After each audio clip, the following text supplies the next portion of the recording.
sobre mi experiencia en el área. Yo entiendo que todos ustedes están interesados en ingresar a la carrera de Ingeniería en Sistemas Biomédicos aquí en la facultad.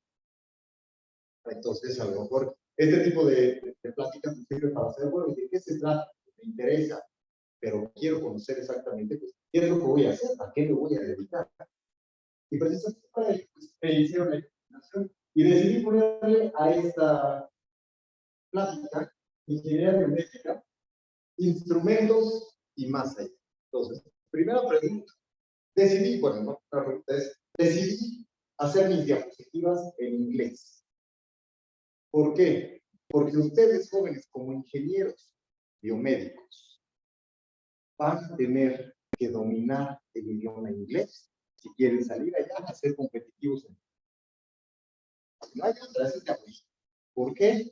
Porque todo, absolutamente todo el material de investigación, todo el material de lectura, todo el material para incluso los videos que contienen los contenidos más importantes, van a estar en inglés.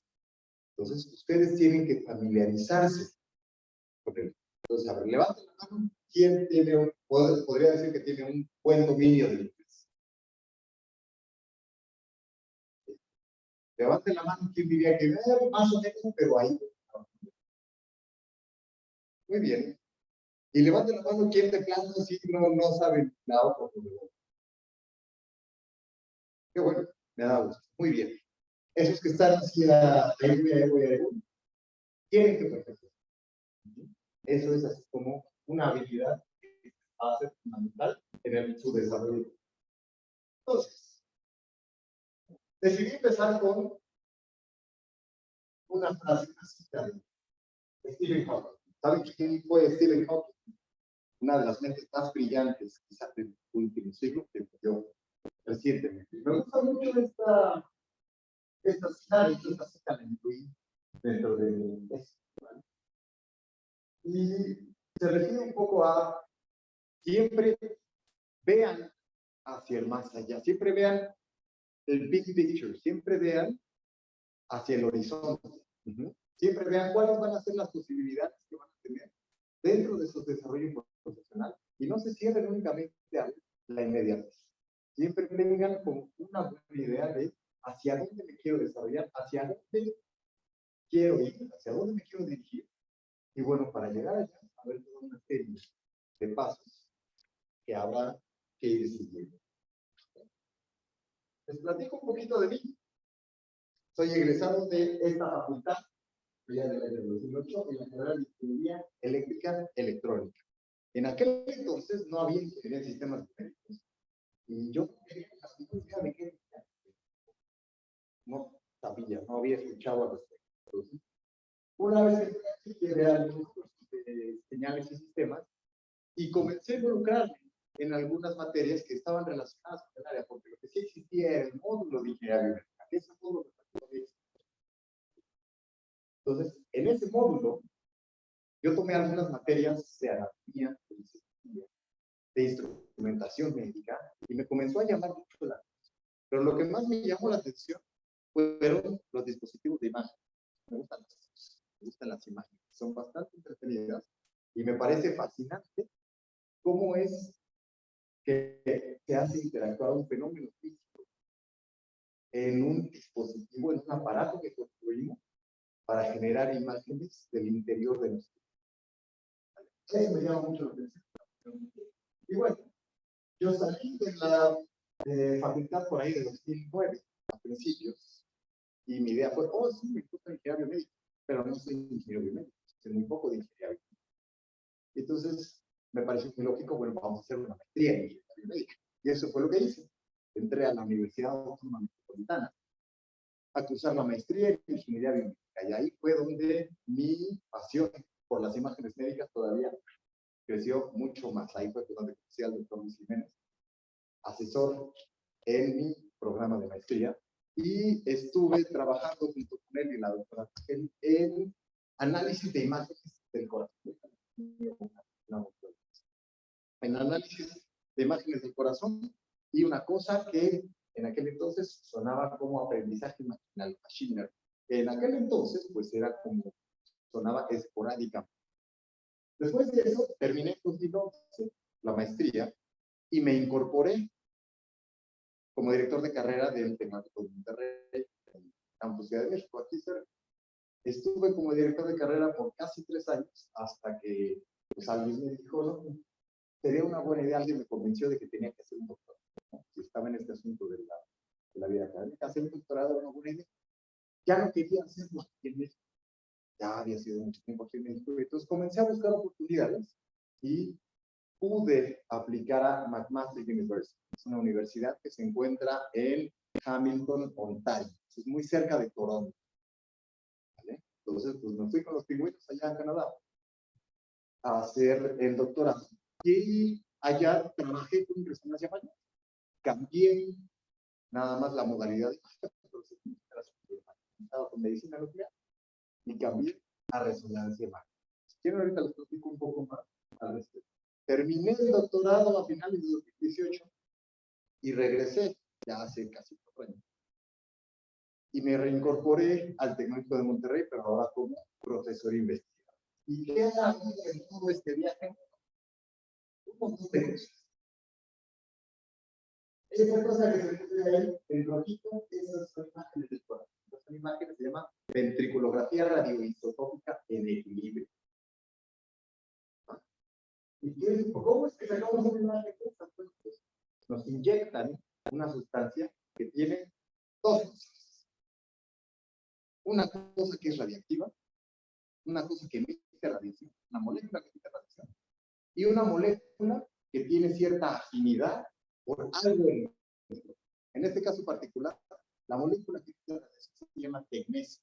Es un elemento inestable, se llama tecnesio metaestable, y ese se combina con otra molécula que no recuerdo, pero que tiene afinidad por los glóbulos rojos, por las células sanguíneas.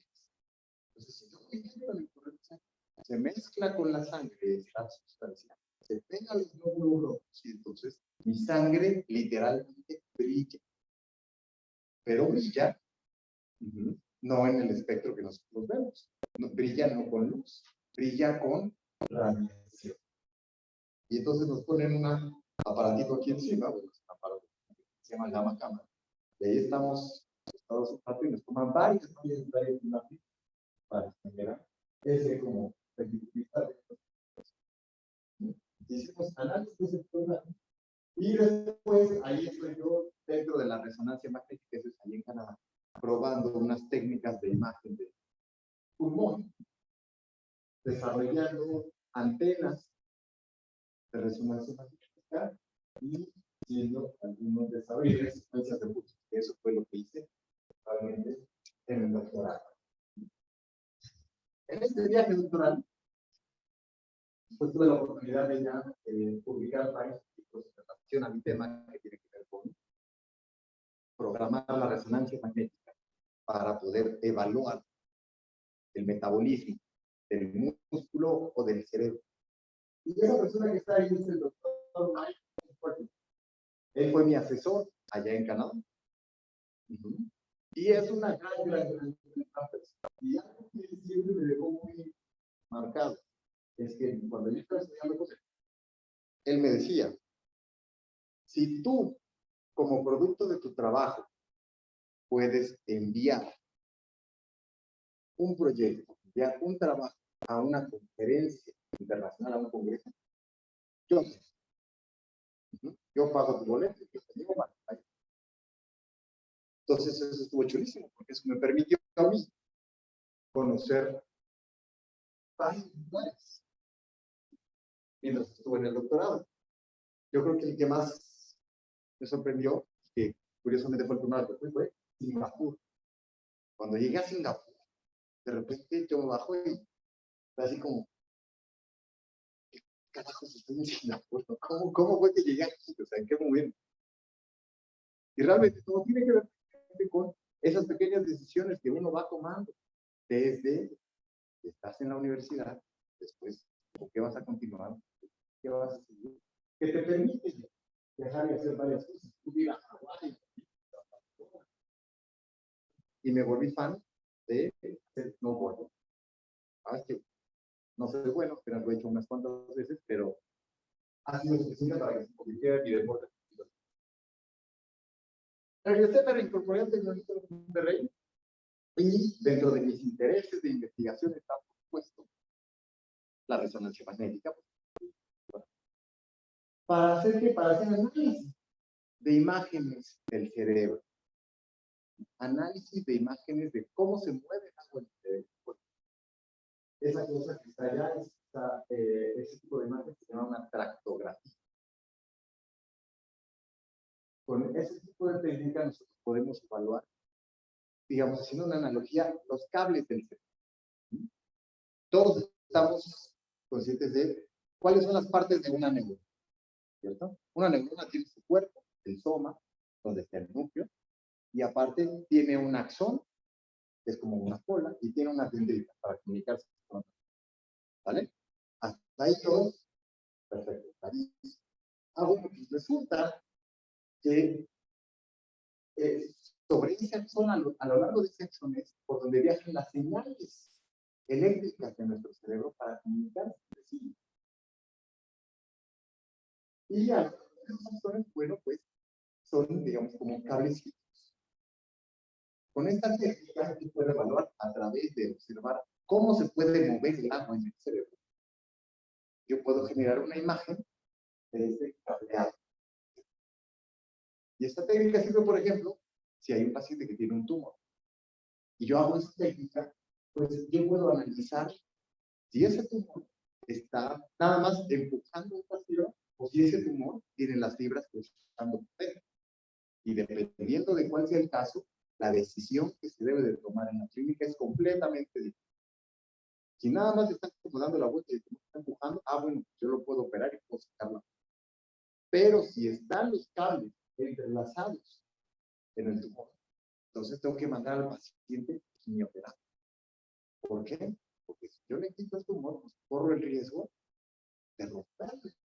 ¿Quién sabe cuántos cables por ahí? Y eso va a afectar sustancialmente la capacidad motora, de habla, de memoria, de lo que quiera. Y además, desde hace la señal de también nos gusta esta parte de la inteligencia artificial. Seguramente ustedes han escuchado ya que hoy todo, absolutamente todo, lleva inteligencia artificial. Cuando ustedes comienzan a ver una serie en Netflix, automáticamente terminan la serie y les aparece, pues y ahora te recomendamos el sistema de recomendación. Todo eso tiene que ver con inteligencia artificial y cómo es que entrenamos a las máquinas para efectuar una tarea específica. Ahorita quiero dedicar un poquito más al respecto, pero vámonos con el... Seguramente ustedes ya tuvieron que escribir esta definición como 30. Entonces, ¿quién se va a animar a responder? ¿Qué es la ingeniería biológica?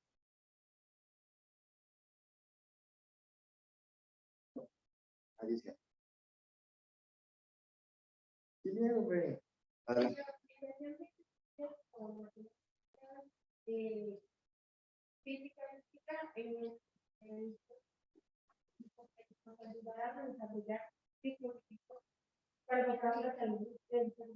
Ok, sí, bastante bien. Me encontré esto en un documento, es un poco extensa, pero nos dice que la ingeniería médica o la ingeniería médica es la ciencia que integra las matemáticas y las ciencias de la vida con los principios de ingeniería. ¿Cuáles son los principios de ingeniería? Electrónica, computación, mecánica, los procesos para la parte de ingeniería. Y es como utilizamos todo ese conjunto de herramientas y las aplicamos a la solución de problemas en el área de la medicina y de la biología. ¿Vale? Y por supuesto, este asunto tiene muchísimas ramas. Me parece que aquí en sistemas médicos hay 3 bloques principales. ¿No? A lo mejor ya los pudieron utilizar. La parte que a mí me llama la atención, lo que más me compete es la parte de instrumentación biomédica o bioinstrumentación. Todo lo que tiene que ver con conocer y entender cómo funcionan todos estos dispositivos médicos, todos estos equipos que nosotros encontramos en unos. Y eso va desde un aparato como un glucómetro o como un oxímetro de pulso, que seguramente varios de ustedes compraron uno recientemente y que fueron a la farmacia y de hecho no encontraban, estaban agotados. Hasta un dispositivo como una resonancia magnética. Todo eso tiene que ver con los instrumentos que utilizamos y los instrumentos que necesitamos en el área de instrumentos. Entonces, me gusta buscar, de acuerdo a la Organización Mundial de la Salud, dentro de lo que se ve, o dentro de la rama de ingeniería médica o del campo que se define como ingeniería médica, hay esas tres vertientes principales, que es investigación y desarrollo, rehabilitación, y por otro lado es aplicación y operación, que también se conoce como ingeniería clínica. Pero dentro de estas hay N cantidad de variantes. Y uno puede hacer una especialización en cada una de estas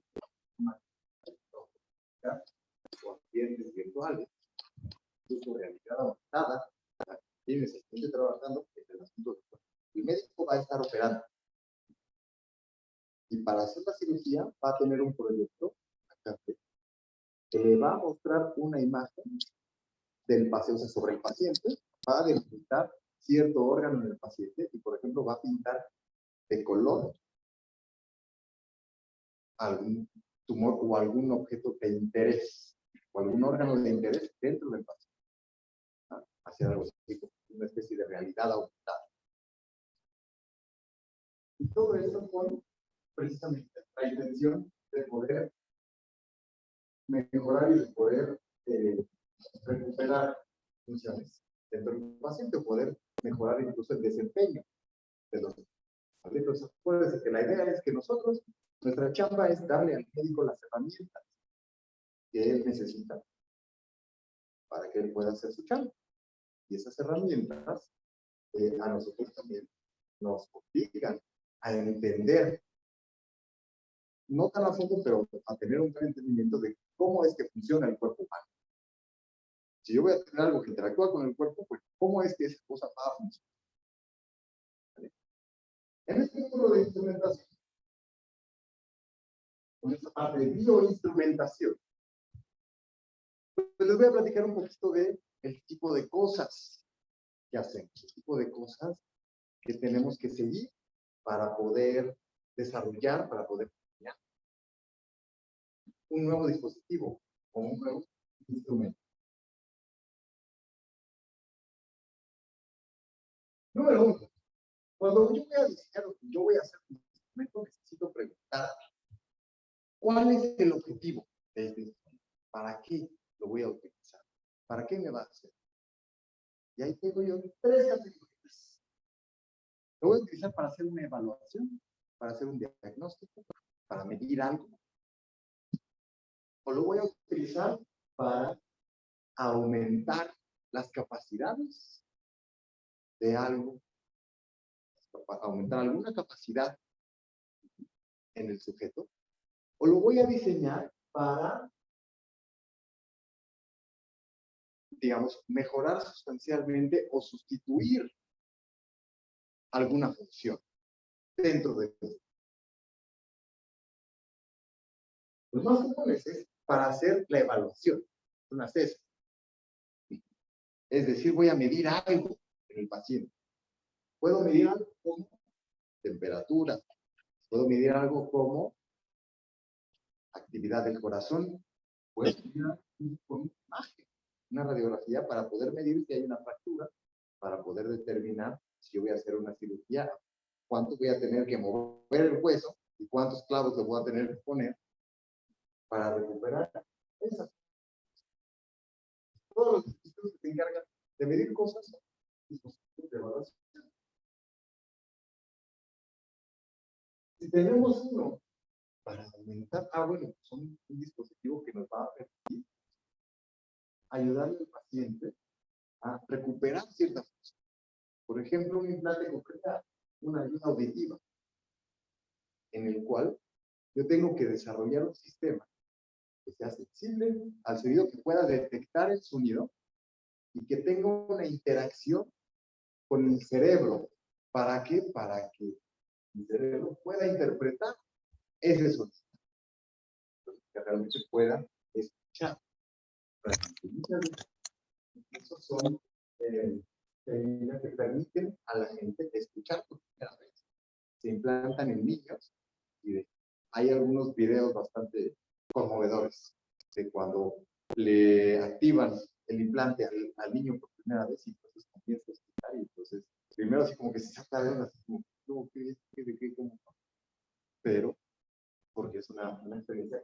Bueno, en estas entonces, las mediciones, o sea, vamos a medir, está en el exterior y vamos a hacer que esto interactúe con nuestro sujeto para mejorar alguna cosa. En el pasado, en el de assessment, las mediciones ocurren directamente de lo que vamos a medir lo produce. Aquí las mediciones vienen del exterior y nosotros vamos a hacer que interactúen con el sujeto. Y finalmente, las de mejora. Quiere decir que aquí vamos a tener mediciones que ya están dentro del sujeto o que pueden venir también del exterior, pero van a estar en una interacción constante con nuestro sujeto, en un sistema de retroalimentación con nuestro sujeto para sustituir o para mejorar alguna, como un marcapasos, o como una prótesis, o como una interfaz cerebro. ¿Han escuchado de ese término? Interfaz cerebro. ¿A qué les suena?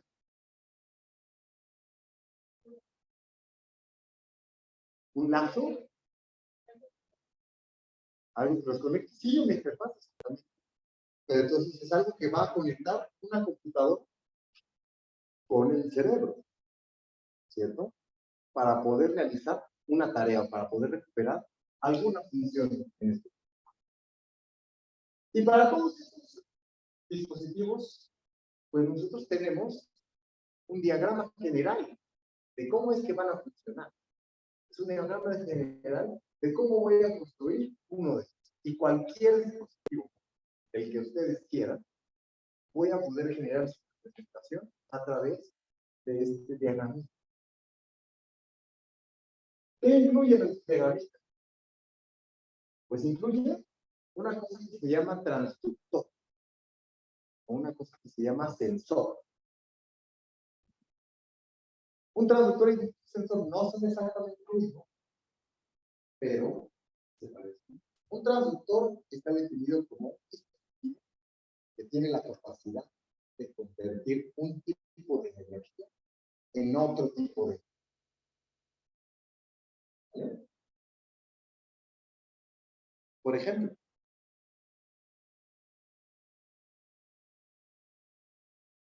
un termómetro. Ustedes todavía conocen los termómetros, o todavía deben de hacer, deben de usar aquí los laboratorios de física los termómetros de esos que son de tamaño de mercurio, ¿cierto? Entonces, esos termómetros pues son transductores, porque me convierten energía térmica en energía mecánica. Es decir, dependiendo de cuál sea la temperatura que yo tenga en la puntita del termómetro, se va a mover ese mercurio.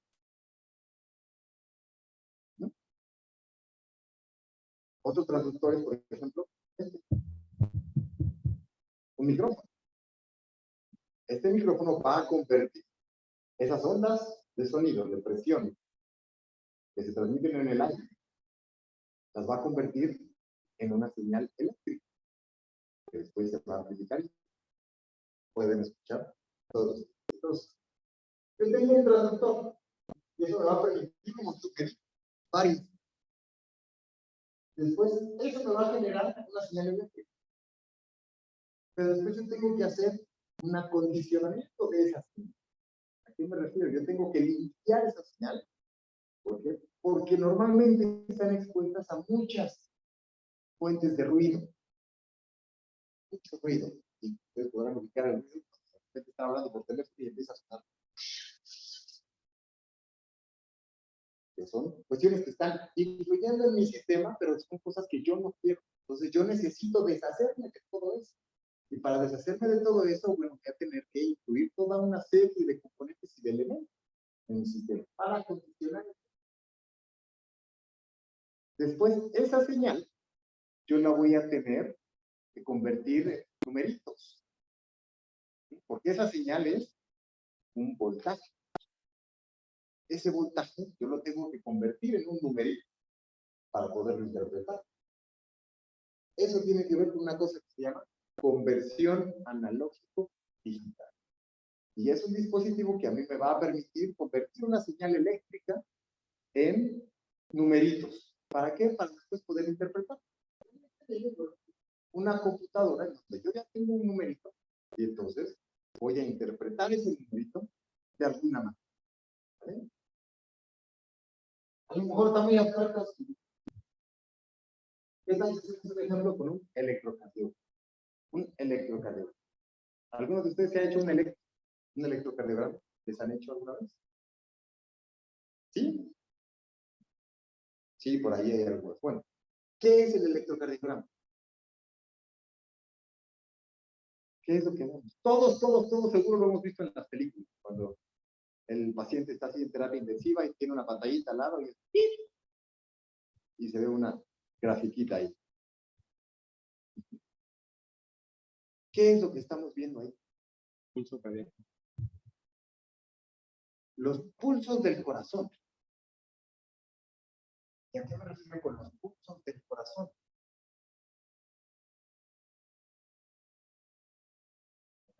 El corazón genera electricidad. ¿Genera electricidad o necesita electricidad? Entonces, aguanten. Genera electricidad. Para funcionar, el corazón genera electricidad. No exactamente. Lo que tenemos o lo que genera el corazón es una diferencia de cargas eléctricas. Porque nosotros tenemos lo que se llaman iones. Es decir, moléculas, átomos de sodio, por ejemplo, que tienen una carga eléctrica. Es decir, que tienen una diferencia entre el número de protones y electrones. Pueden tener o más protones que electrones o más electrones que protones. Pueden tener una carga positiva o carga negativa. Entonces, esa carga se acumula y me genera una cosa que se llama diferencia de potencial. Es un voltaje. Entonces, el corazón, para latir, funciona con estas cosas que se llaman potenciales de acción. Es esta capacidad de la célula de abrirse y cerrarse para cambiar y hacer fluir esos iones, esas cargas eléctricas. Y entonces comunicarse con las demás células para decirle, bueno, te tienes que contraer ahorita, y ahorita, y ahorita, y ahorita. Pues resulta que yo eso lo puedo medir. Y para medirlo, pues yo voy a necesitar primero un transductor. ¿Cuál va a ser mi transductor? Un electrodo. Mi electrodo va a tener la capacidad de convertirme esa carga eléctrica de la célula en electrones que fluyen en una corriente. Y entonces yo voy a poder medir esa corriente. Pero después de utilizar el transductor, pues yo necesito acondicionar esa señal. ¿Eso qué quiere decir? Yo necesito aplicarle filtros a esa señal. Entonces yo debo de conocer las características específicas de esta señal que voy a medir para así construir toda una serie de filtros que voy a utilizar. Y ustedes les apuesto lo que quieran, que van a construir unos. Entonces, ya construí toda mi serie de filtros. Un filtro paso alfa, es un filtro paso baja, es un filtro que se llama de ranura. Y mis amplificadores. Tengo yo mi señal. En mi cabecita tengo mi señal de electrocardiograma. Pero pues hasta ahí no es suficiente. Yo necesito poder ver esa señal. Los tengo de dos sopas. Antes, ¿qué es lo que hacíamos? Pues, conectábamos eso a una impresora de papel, a una agujita que se movía con esa carga eléctrica y entonces lo imprimíamos en papel. Eso ya no se hace desde hace mucho. ¿Qué es lo que necesitamos? Entonces, convertir esa señal a numeritos. Para eso hago mi conversión a numeritos digital. Para eso voy a utilizar una cosa que se llama microcontrolador. Una cosa que se llama, bueno, es muy famoso últimamente, un Arduino. ¿Han trabajado con algún Arduino? Bueno, con un Arduino yo puedo convertir esa señal eléctrica en numeritos. Y posteriormente, pues yo veo si los pongo en una pantallita o si los analizo. Si analizo esos numeritos, mido. Por ejemplo, saco un valor de frecuencia cardíaca. Porque yo sé que va a haber X tiempo entre un piquito y el otro piquito. Entonces, si yo sé cuánto tiempo transcurre entre un piquito y el otro, yo puedo determinar, bueno, pues cuántas veces está latiendo mi corazón cada minuto. Y entonces, para cualquier aparato, para cualquier dispositivo, el que a ustedes se les ocurra, se puede hacer una abstracción de esta manera para poder generar este diagrama y decir, bueno, cómo es que nuestro instrumento va a estar operando, cómo es que va a estar funcionando. Y la parte de este módulo de instrumentación es meterse en las entrañas de cómo hacer todo esto. Paso a paso, y va a involucrar la parte de electrónica, la parte de fisiología, entender qué caramba es su potencial de acción y cómo se activa un potencial de acción. Entonces, los canales de sodio y de potasio en células se abren y entra el sodio y sale el sodio, sale el potasio al células. Para entender esa parte fisiológica y después decir, bueno, pues yo necesito este elemento y estos ciclos y este transductor. Esa cosa para generar, poder hacer esa medición. ¿Y qué tenemos hoy? Tenemos que llevar todos estos instrumentos incluso a nuestra vida cotidiana. Esa es una de las tendencias que hay en el diseño y en el desarrollo ingeniería. Nosotros queremos poder medir nuestras variables en cualquier lado. Levante la mano quien tiene un smartwatch en este momento. Entonces, si yo les pregunto a todos ustedes, ¿cuál es su frecuencia cardíaca? Ustedes nada más voltean a ver su relojito y me dicen, no, pues es de tanto. Y una de esas, no, pues ya estoy diciendo, ya me está diciendo que me estoy quedando dormido. Porque es que el brother no se calla. Pero entonces todo eso ya lo llevamos a nuestra vida cotidiana, a nuestro día a día. ¿No? Y como ingenieros médicos, nuestra responsabilidad, nuestra chamba va a ser lidiar con todo esto. Desde los instrumentos como los smartphones o los órganos artificiales. Son también instrumentos. ¿Vale? Esa cosita que está ahí, aunque no lo crean, se conoce, se toma como un órgano. Esa cosa de ahí, o sea, al lado del smartphone, donde están los dos parches que tienen el abdomen, eso es un páncreas artificial. ¿Para qué nos sirve el páncreas? Para secretar insulina, dentro de muchas otras cosas. Pero en pacientes que son diabéticos, y sobre todo diabetes tipo 1, la diabetes tipo 1 son pacientes que no producen su propia insulina, se conoce como diabetes juvenil. Entonces, pues tienen que conocer de entrada qué es la diabetes. Y van a diseñar uno de estos. ¿Qué es la diabetes? ¿Cómo se genera? ¿Cuál es el problema de la diabetes? ¿Cuál es el problema en las personas que tienen diabetes? Entonces decir, bueno, entonces yo necesito algo que me permita sustituir esa insulina. Prácticamente antes, la insulina que se inyectaba era sumamente costosa porque se extraía de páncreas de cerdo. Entonces se criaban cerdos y se extraían de modelos. Pero actualmente, con toda la parte de biotecnología, pues nosotros podemos producir esas moléculas de otra manera a través de cultivos celulares y eso nos reduce bastante el costo de producción. ¿Vale? Pues entonces, bueno, Yo tengo mi frasquito con insulina, ¿vale? ¿Y qué es lo que hace mucho la gente o hacía la gente? No, pues a tal hora, no, me toca ahora la inyección. O voy a comer después de comer, no, pues ahí va mi inyección de insulina. Y así más o menos se trata. Por eso tenía un gran problema. ¿Por qué? Por cómo son las variaciones de los niveles de glucosa en la sangre. ¿Y por qué? Porque en el páncreas es así como que, ahorita hace insulina, órale, ábrete un depósito que tenemos ahí, inyéctate toda la insulina en el torrente.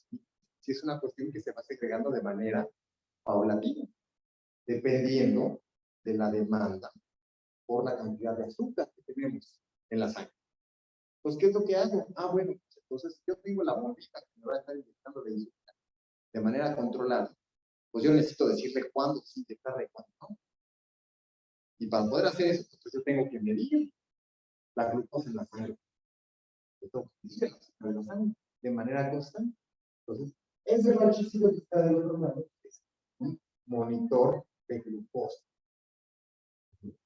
Tiene unas agujitas y esas cosas están midiendo la cantidad de glucosa en sangre constantemente. Va a estar tomando lo mejor una medición cada día. Y entonces eso lo va a mandar al celular. Y entonces yo en el celular puedo hacer seguimiento de cómo está mi nivel de glucosa. Incluso seguramente hoy ya lo puedo conectar al teléfono. Y voy a hacer un seguimiento de cómo está mi nivel de glucosa. Y a partir de eso, cómo está ese nivel de glucosa, se va a comunicar y le va a decir a la bombita, oye, ahorita necesito más azúcar. Entonces, ábrele a la llave. Ciérrale a la llave. Y entonces eso permite que los pacientes tengan un control mucho más estricto de sus niveles de glucosa y tengan una mucho mejor calidad de vida.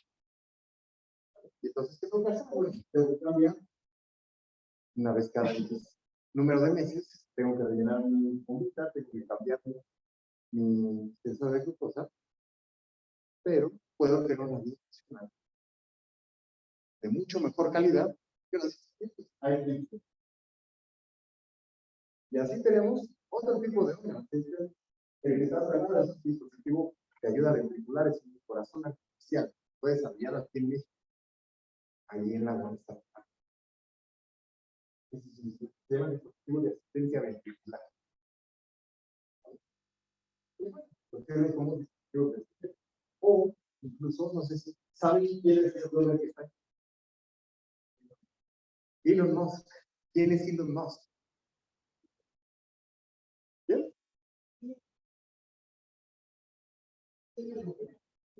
El dueño de Tesla, de SpaceX. El CEO de Tesla, el CEO de SpaceX.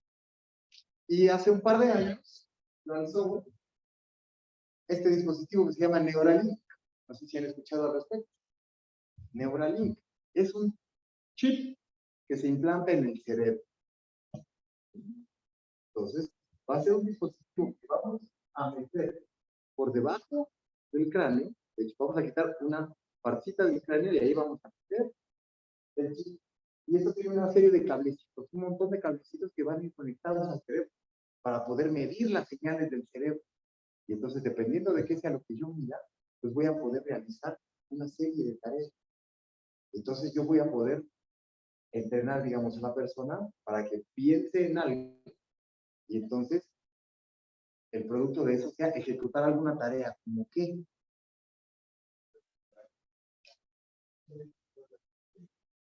Accesar a slots de memoria, podría ser, eso ya está como que todavía un poquito más alejado, pero la primera tarea o las primeras aplicaciones van a ser poder recuperar funciones de gente que tiene, por ejemplo, algún tipo de atrofia nerviosa, algún tipo de parálisis, de poder recuperar a través de estímulos con un sistema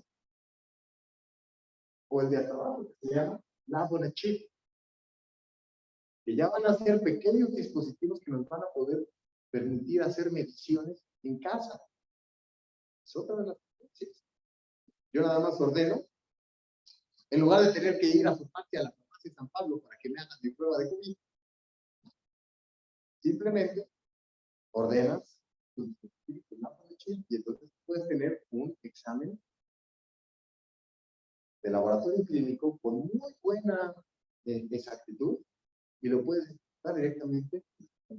Todos estos son dispositivos de instrumentos que se están desarrollando, que muchos de ellos ya existen, y que todos estos son los que ustedes van a tener que utilizar y con los que ustedes van a tener que lidiar cuando vayan a trabajar, salgan allá al mercado.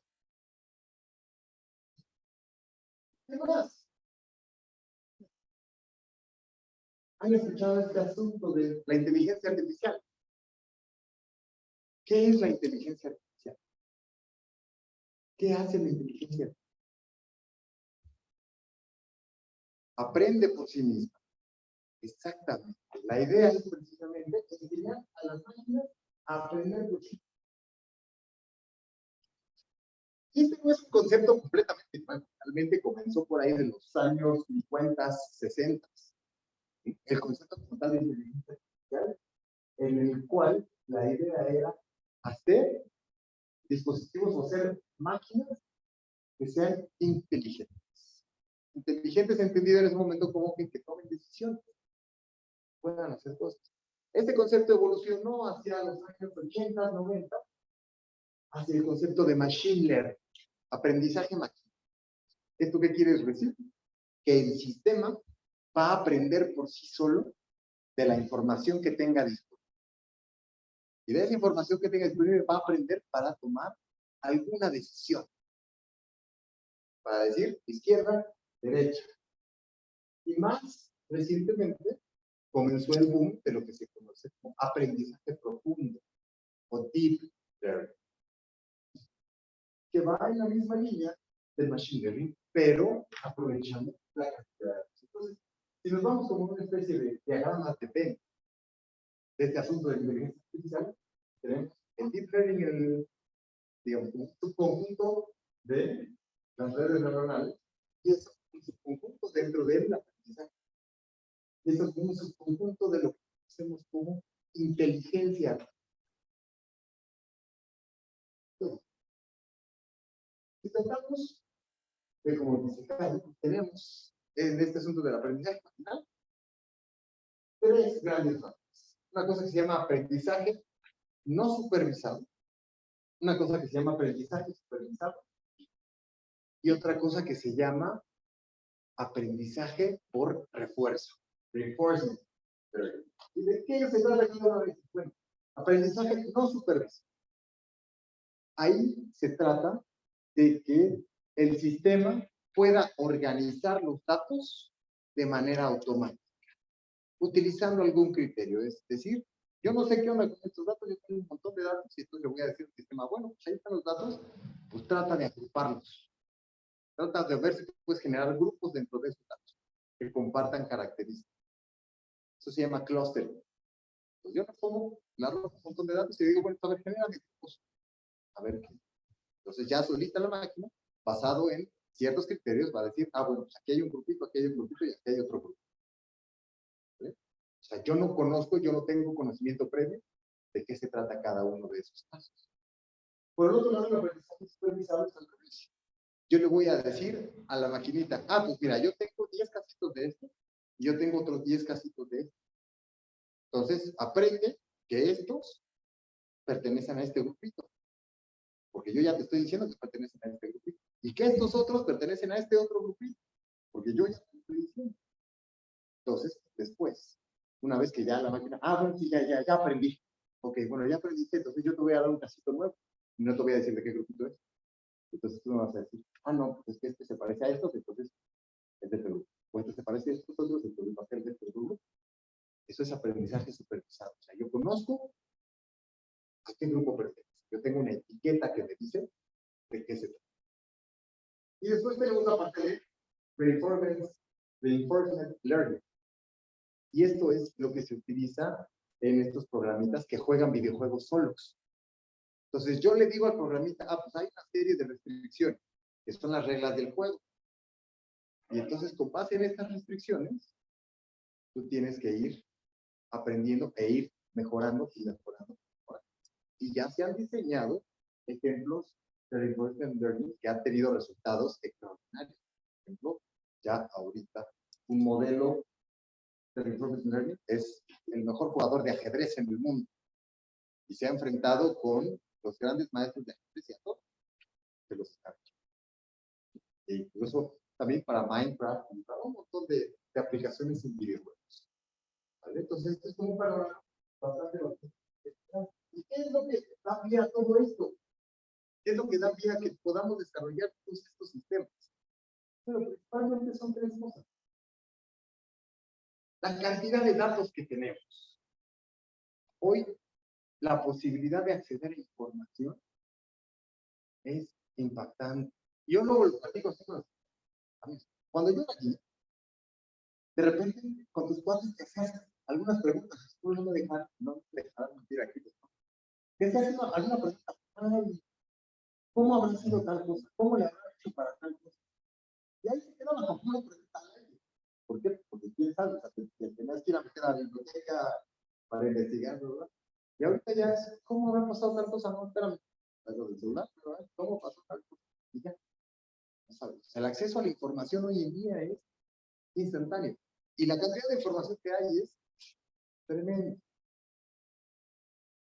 ¿Cuántos de ustedes han posteado algo en Instagram? Hoy nada más. Uno nada más. No les creo. No les creo. Pero diarios se suben y se suben y se suben cantidades estratosféricas de información. Entonces, la posibilidad de hacer una información. Hay un punto de desarrollo. Vamos a poner a las maquinitas a que analicen la información. Qué flojera ponerme a analizarla yo. ¿Qué más? La capacidad que tenemos de dejar las GPUs de procesamiento, todas las computadoras que tienen sus gráficos súper avanzados y súper rápidos para poder hacer videojuegos en tiempo real y demás. Bueno, pues esas cosas no solo sirven para videojuegos, también sirven para diseñar sistemas de inteligencia artificial. ¿Y qué más? Pues el desarrollo de software, el desarrollo de ambientes de desarrollo. La creación de ambientes de desarrollo que permite programar todos estos algoritmos, todos estos sistemas en mi computadora. Y de una manera estructurada y de una manera relativamente sencilla. He escuchado por ahí varias veces el comentario de decir que la inteligencia artificial va a representar en el mundo el equivalente a lo que representó ya en el pasado, el descubrimiento de la electricidad. Así de grande es esto, porque apenas estamos en etapas muy tempranas, apenas estamos en pañales. Una recomendación, aprendan inteligencia artificial. Ya sea que hagan la parte de sistemas biomédicos, ojalá ese sea el caso, pero por alguna razón dicen, no, la verdad es que no me gusta. De cualquier manera, aprenden inteligencia artificial, porque eso aplica en cualquier lado, en cualquier parte. Pero, por supuesto, a nosotros nos interesan las aplicaciones principalmente en el área de la salud. ¿En dónde hay inteligencia artificial? En todo. En imágenes médicas, en análisis de datos clínicos, en cuidado de económica, de logística, de laboratorio, cirugía robótica. O sea, ya voy a poder necesitar. ¿Sabes qué? Este robot. Fíjate la cirugía tú solito, yo doy la. Porque precisamente yo le puedo mostrar un montón de casos de cómo se han hecho unas 350,000 cirugías de ese tipo, para que después el robot diga, pues se tiene que hacer así, así, así. Y entonces el robot aprenda a hacer ese procedimiento por sí mismo. Entonces, estamos en el inicio realmente de la explosión de la aplicación de sistemas inteligentes. Ahorita, ¿en dónde los tenemos? ¿En dónde se usan realmente? Bueno, cuestiones como Netflix, Amazon, cuestiones comerciales. En el área de la salud, hay alguna que otra aplicación que ahí va apareciendo y ahí se va desarrollando. Pero esto viene con una explosión impresionante. Entonces, recomendación, aprendan inteligencia artificial, aprendan de qué es el asunto de machine learning, de qué se trata esto. Y bueno, para concluir, pues les voy a platicar rápidamente sobre algunos proyectitos que estamos haciendo en mi grupo. Estamos haciendo con mis alumnos. Con mi alumno Daniel, que es un estudiante de maestría. Pero no nos gusta mucho, no le entendemos una cosa y el objetivo no es que lo entiendan. ¿Pero de qué se trata esto? Se trata de poder generar, digamos, subtítulos de las imágenes. O si no subtítulos, digamos, el caption de la imagen. Es decir, yo tengo una imagen médica y cuando se crea una imagen médica siempre hay un médico radiólogo que llega y dice, ah, en esta imagen aquí hay un tumor activo, aquí hay una astilla que está rota, está tomada, y entonces tiene que escribir esa parte, tiene que generar un reporte de esa imagen médica. Y para todas y cada una de las imágenes se tiene que crear un reporte. Lo que nosotros decimos, bueno, pues vamos a tratar de generar ese reporte de manera automática. Entonces yo voy a entrenar un sistemita que va a aprender características de las imágenes. Va a aprender todas las características de la imagen. ¿Qué tipo de imágenes de la cabeza? O qué tipo de anatomía hay en eso, si hay alguna cuestión de borde o de qué tamaño es el órgano, va a aprender características de esa imagen. Y a la par voy a poner otro sistemita que aprenda características de ese reporte, de eso que algún radiólogo escribió. Entonces tengo un sistemita aprendiendo la imagen y tengo un sistemita aprendiendo del reporte que habían escrito. Y entonces después los voy a comparar. Y le voy a decir al sistemita, ah, bueno, estas características que aprendiste corresponden a estas características que aprendió del texto. Y le voy a poner muchos ejemplos de eso. ¿Para qué? Para que después yo le meta una imagen nada más y entonces el sistema automáticamente me diga, ah, pues esta imagen te parece a estos casos que he visto, entonces me escriba automáticamente un reporte. Y eso, por supuesto, pues nos va a ayudar en la parte clínica de poder decirle al radiólogo, los médicos radiólogos tienen que ver miles y miles y miles de imágenes al día. Entonces, al menos yo puedo hacer una especie de preselección de, ah, pues mira, estos casos, a lo mejor hay que verlos con un poquito más de atención, ¿no? Porque el sistema me está diciendo que aquí a lo mejor hay algo así. No vamos a sustituir a los médicos. Bueno, la verdad es que sí queremos. Pero siempre nos metemos en problemas. No, no vamos a sustituir a los médicos. Es broma, pues quién no es broma. Pero precisamente la idea es poder tener todos estos sistemas que nos van a ayudar a hacer un mejor diagnóstico. Este tiene que ver con generar los recursos automáticos para las imágenes. Y por otro lado, pues generar un chatbot. Pero un chatbot que interactúe con mi paciente, pero que ese chatbot haya aprendido del conocimiento médico que se ha generado a lo largo de la historia. Ese conocimiento médico se encuentra almacenado en reportes clínicos, en libros, en N cantidad de... Entonces, yo a partir de todos esos cuerpos de conocimiento, que puede estar en texto, puedo generar un gráfico, puedo generar una receta que me dice relaciones entre conceptos.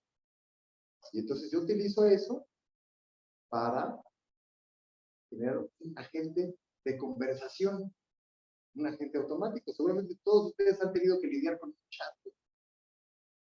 ¿Ya de verdad? Y hay algunos que sí son así como que, ah, pues no está tan mal. O sea, la interacción no es tan mal. Bueno, pues vamos a hacer una interacción de este tipo, pero con un carácter médico. Para así a lo mejor, pues, que la entrevista inicial con el paciente ya sea un poquito más digerida en relación a, pues yo ya generé, ya le dije al médico, ¿no? Ya el robot entrevistó a este paciente y tuvo estas y estas y estas características que son importantes para la parte clínica, para la representación clínica. Entonces, un alumno, Axel, que es alumno del doctorado ahí con nuestro grupo, está trabajando en el desarrollo de un sistema de detección. Y finalmente, bueno, a raíz de la pandemia de COVID, comenzaron a haber muchísimos casos, o más bien, todos ustedes saben, que COVID genera lesiones pulmonares. Y desafortunadamente al principio de la pandemia tuvimos muchos muertos por este tipo de lesiones. Nosotros les preguntamos a los médicos, bueno, ¿y qué es lo que ves en la imagen? No, pues es que las lesiones de COVID se observan así, así, así, así. Y entonces, trabajo de primero decir, no, tiene el 50% del pulmón dañado o el 20% del pulmón dañado. Y nosotros así como que, a ojo de un cubero, y ¿sí le anhela? O sea, cuando dice el 50%, ¿sí es cierto que es el 50%? Y entonces a los que nosotros nos gustó conocer, pero bueno, ¿por qué no hacemos un sistemita que nos cuantifique de manera automática qué porcentaje de mi pulmón tiene lesión de COVID o se dañó por COVID? Y entonces utilizamos una mezcla de una red neuronal junto con otros sistemitas de no supervisado, aprendizaje no supervisado, para poder cuantificar y poder decir dentro de las imágenes de tomografía qué porcentaje de los pulmones tiene esa lesión. Y bueno, este trabajo lo hicimos en colaboración con la Autónoma de San Luis Potosí y con el Instituto Nacional de Ciencias Médicas. Y bueno, estamos en el proceso de publicar este trabajo.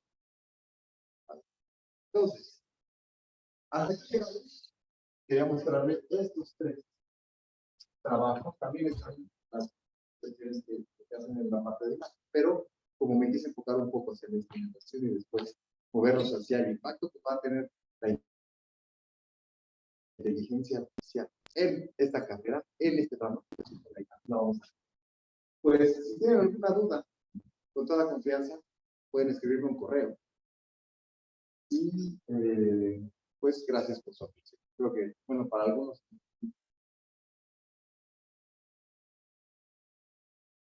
Pero bueno, pues, muchas gracias a todos.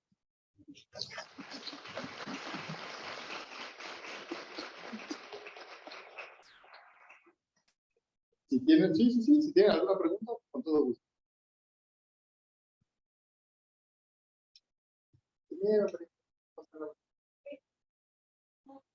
Pues sí, así te escucho.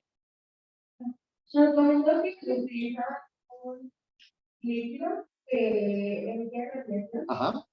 También antes de utilizarlo, se realizan pruebas de tener el utilizarlo. Y también, si al hacerlo, o sea, para ver si se aplica como en las personas para ver cómo está funcionando. Mira, antes de ver cómo funciona en una persona, tiene que haber toda una serie de pruebas. Número uno, sobre la radiación que emite esa sustancia. Entonces, voy a medir en el laboratorio cuánta radiación está emitiendo X cantidad de sustancia. Ese tipo de radiación en particular, ¿qué efectos tiene con los tejidos? Y eso lo pruebo en la ratita primero. Y entonces también pruebo esta molécula que se pega a los glóbulos rojos. Y bueno, yo diseño esta molécula y la pruebo primero in vitro, ¿no? Le saco sangre a la ratita y digo, sí, este me va a pegar a los glóbulos rojos. Y después, bueno, lo voy a inyectar a la ratita. Entonces yo creo que la sangre de la ratita se está marcando. Y hasta después que yo me aseguré de que esta sustancia va a marcar los glóbulos rojos, emitiendo esta cantidad de radiación, y eso lo puedo observar bien en una ratita. Ya entonces puedo decir, ok, bueno, ya puedo hacer una prueba en mi humano. Entonces se corre un protocolo clínico. Quiere decir, me voy a agarrar a 10 humanos voluntarios y les voy a inyectar y les voy a ver qué es lo que les está pasando. O sea, no va a ser así como que, bueno, te lo explico y a ver qué pasa. No, yo ya tengo todo un antecedente que me respalda para decir, no les va a pasar nada. Y me va a permitir medirlo. Ahora, todos sabemos, la radiación es nociva para el cuerpo, ¿cierto?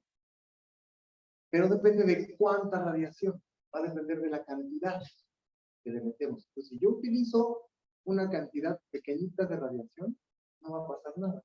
De hecho, a lo largo, más bien caminando así por la vida, nosotros tenemos cierta exposición a cierta cantidad de radiación.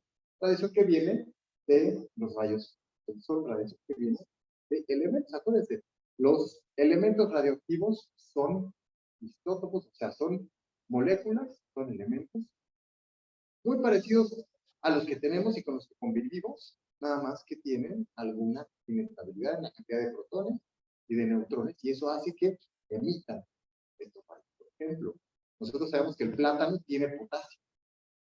Pues de todo el potasio hay una pequeña cantidad que es radiactiva. Entonces, un plátano tiene una pequeña cantidad de potasio que es de esta molécula que es radiactiva. Y estamos expuestos a esa cantidad de potasio.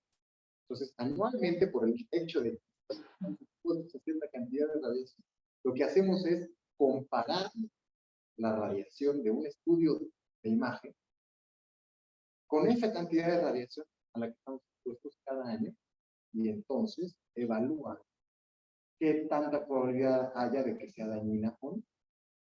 En principio, si te hacen unos rayos X, o si te hacen un estudio de estos una vez cada X cantidad de tiempo, no te va a pasar nada. Tan constante, por ejemplo, la gente que trabaja como operando estos dispositivos y haciendo estos estudios. Entonces, ellos tienen un aparatito aquí que se llama, es un dosímetro, para saber a qué tanta radiación han estado expuestos. Y entonces, hay reglas y hay normas nacionales e internacionales que dicen, pues un técnico de medicina nuclear únicamente puede estar expuesto a X cantidad de radiación al año.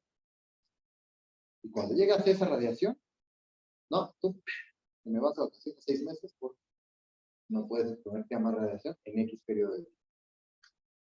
Y así es como.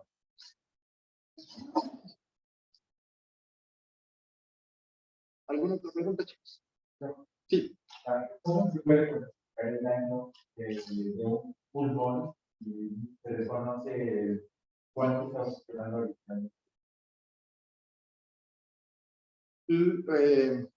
Lo que cuantificamos es la lesión que es característica de la infección posterior.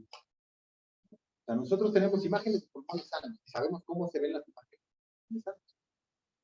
Y tenemos imágenes de pacientes que tuvieron COVID. Y esa infección por COVID genera ciertas características muy particulares. Entonces nosotros podemos decir, eso que se ve ahí, eso es ocasionada por COVID. O sea, lo podemos saber, digamos, de antemano. Y sobre todo si el paciente no tenía un antecedente. Entonces podemos decir, bueno, este porcentaje del pulmón cuenta con lesión ocasionada por ello.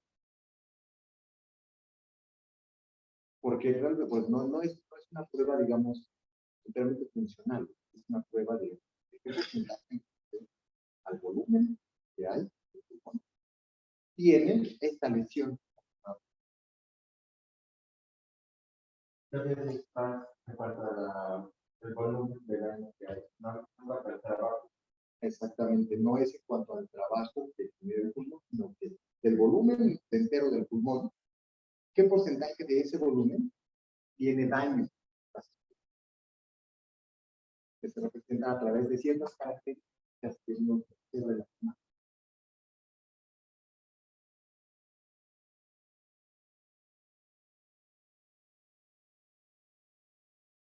Por acá.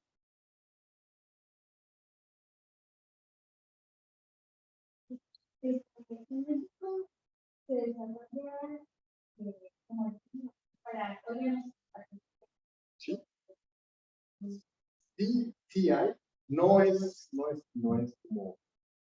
extremadamente común. No hay muchos lugares que hagan este diseño de este desarrollo, pero sí. Por ejemplo, el que nos presenté el corazón, ya ese es un sistema, es una parte que fue desarrollada de hecho en la UAM Iztapalapa, en el Centro Nacional de Instrumentación. Entonces, sí existen esos lugares. No les voy a mentir, no existen muchos y no es un camino muy fácil, porque para este tipo de desarrollo necesitan recursos. Entonces hay que elaborar una estrategia para poder conseguir esos recursos y que nos permita desarrollar estos.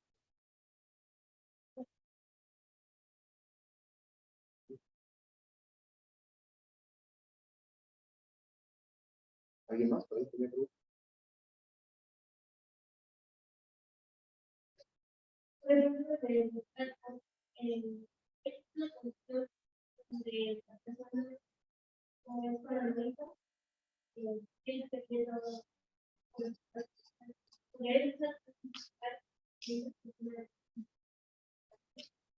Esa es una excelente pregunta. Como este asunto tiene que ver con una entrevista, entonces la idea es que el chatbot le comience a preguntar cuestiones de, bueno, a ver, ¿qué síntomas tienes? ¿Qué signos tienes? Y entonces que busque en la base de datos de información que diga, ah, pues este síntoma y este síntoma, comúnmente se pueden asociar con tal enfermedad. Pero con tal enfermedad, pues también aparecen estas otras cosas. Entonces, que el chatbot le diga, ah, bueno, pues, entonces ahora le voy a preguntar por estas cosas. Pero entonces es otra persona que no es claro en la forma en la cual está interactuando, pues simplemente incluso así, un médico puede estar a engañar. O sea, los médicos que hacen también, bueno, pues, utilizan el lenguaje corporal, utilizan el comportamiento del paciente para poder inferir ciertas cosas. Eso ya está más complicado, ¿no? Con el chat, bueno, sí, no podríamos especificar el comportamiento. Pero a lo mejor, en algún punto, le ponemos una cámara. Preguntas falsas. ¿Eh? O preguntas falsas que no tengan que ver nada con los síntomas de alguna enfermedad. Podría ser una estrategia. Es complicado involucrar toda esta serie de conceptos. Pero podemos tener una camarita y la camarita me llama la imagen que va a tener y conectarlo con las preguntas que va a hacer en la entrevista. El sistema para analizar y detectar casos que realmente una duda sería, ¿qué elementos proponen? ¿Qué le gusta o a alguien más? El del reporte radiológico, ¿Cómo? el que subtitula la imagen. Ok. Este está basado en dos tipos de sistemas de inteligencia artificial. El primero es un sistema que aprende características de imagen. Entonces, yo voy a entrenar un sistema con muchas imágenes. Pero cada una de esas imágenes ya tiene una interpretación hecha por un médico experto, hecha por el radiólogo. Entonces, ¿qué es lo que voy a hacer? Por un lado, voy a entrenar un sistema para que aprenda características de la imagen. Y por el otro, voy a entrenar un sistema similar que aprenda características, pero del texto. Se llama procesamiento de lenguaje natural. Entonces, una vez que ya aprendió características del texto y que ya aprendió características de la imagen, yo voy a hacer un sistemita que los junta. Este sistemita, ¿qué es lo que va a hacer? Le va a decir, ah, pues a estas características que aprendiste corresponden a este cachito de texto, a estas características que aprendió en este texto.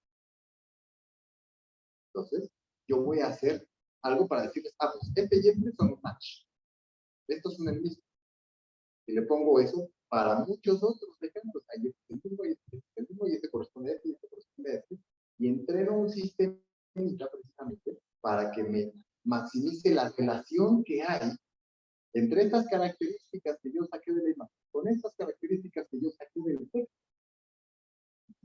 ¿Para qué? Para que después yo al sistema le pongo una imagen nueva que no tiene texto. Y entonces le digo, a ver, entonces yo te pongo esta imagen, el sistema, ah, pues esta imagen tiene características que se parecen mucho a estos ejemplos que yo ya vi. Entonces, las características de texto tienen que ser como estos ejemplos que yo ya vi, y entonces a partir de ahí dice, ah, pues escríbete de estas características. No sugiere un diagnóstico, no sugiere un diagnóstico, lo que hace es la interpretación radiológica, ¿sí? Que nos quiere decir, ah, pues no sé, a lo mejor si es una imagen de fotografía, ah, pues el tejido está tenso, hay una calcificación, ¿no? En tal región. Cuestiones de eso.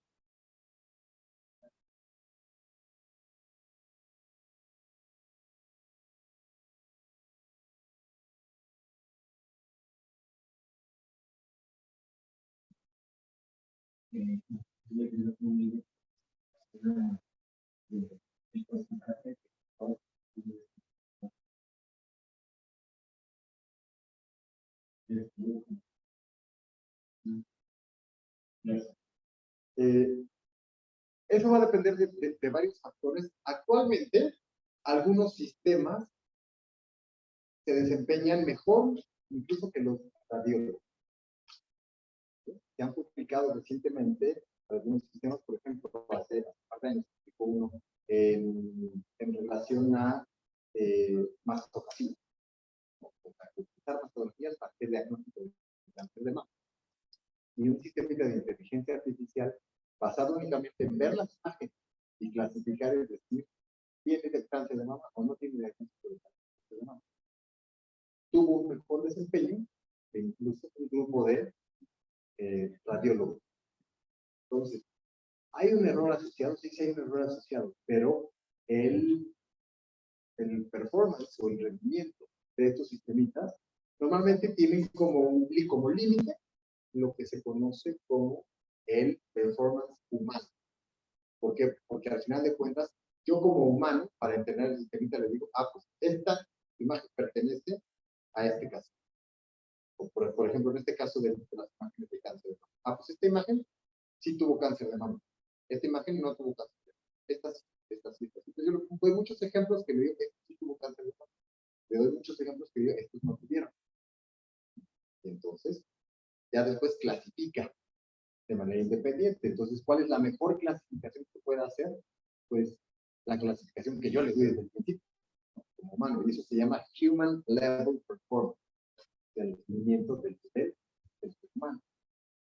Que si yo tengo muchos datos, entonces yo entreno con demás muchos, pues yo puedo superar el rendimiento de ciertos radiólogos en particular.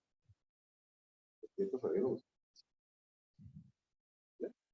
¿Sí va por ahí? Sí.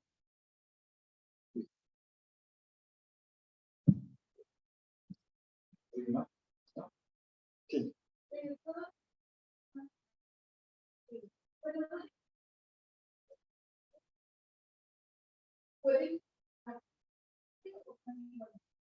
No, lo que pasa es que tú al sistema de inteligencia artificial o al programarlo, tú le dices al sistema, tú vas a aprender solito. Entonces sí va a depender de toda una serie de características, de toda una serie de parámetros que tú le digas al sistema que va a utilizar. Por ejemplo, en una red, las redes funcionan por capas. ¿Cuántas capas vas a utilizar? ¿Cuántas unidades por capa vas a utilizar? Ese tipo de características generan diversas arquitecturas de redes neuronales. Dependiendo de cuál sea la arquitectura, el rendimiento puede ser diferente, pero si al final de cuentas yo les digo, tengo imágenes y aprende a diferenciarlas, pues no importa qué otra arquitectura o qué arquitectura yo les diga que pues va a aprender a hacer la misma tarea. Y muy probablemente una va a hacer la tarea mejor que la otra, dependiendo de muchos factores. Pero ahí, acuérdate, al momento de programarla, yo le estoy diciendo al sistema, aprende por sí mismo.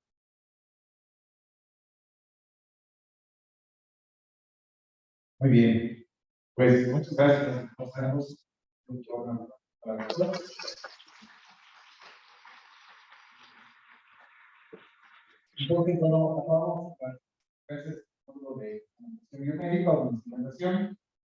En esta ocasión no vamos a tener una evaluación con respecto. Esta es la experiencia grabada que está en la plataforma para revisar y ahí está el contacto para expresar con nosotros. Muchas gracias.